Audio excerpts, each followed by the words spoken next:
Why do you want to balance the books? Because it's fiscally responsible to do so. You can't expect to pluck money from the money tree. It's responsible for the government to invest in the future, but at the same time, you should never have to borrow for your public spending. That should come through your tax. Well, what other government does it? Pardon? What other government does balance the books around the Western world? Well, there are a number of fiscal positions taken by other governments around the world. It's difficult to pinpoint particular governments who have a 0% deficit. I think it's Germany is one. Well, they've had a long-term industrial strategy, and I think as I look at Italy, I look at Italy, France, Spain, the United States. They're not planning to balance the books. So I wondered why Labour thought it was so important. No, it's fiscally responsible to balance the books, but you can't balance the books at the expense of not investing in your future and your future infrastructure, because you have to balance the books at the same time of ensuring future productivity and future tax receipts. What would you do to raise productivity? Well, we'd invest in infrastructure on a larger scale than the Chancellor's put forward today. What he said today is certainly welcome.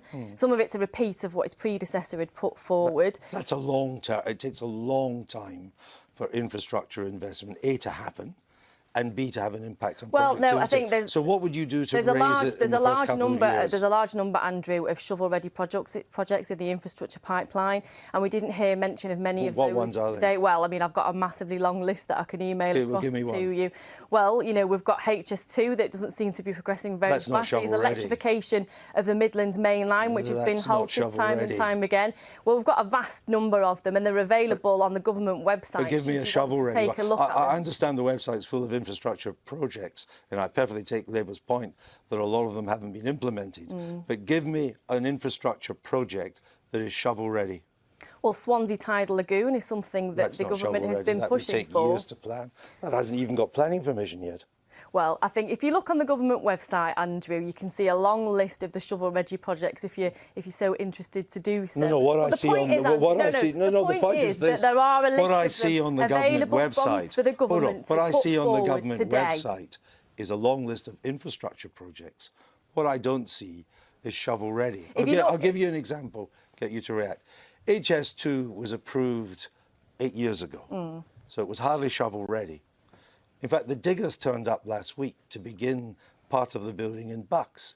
They didn't have the right local authority permits. They'll be sent away, and they won't be allowed back to sometime in the new year.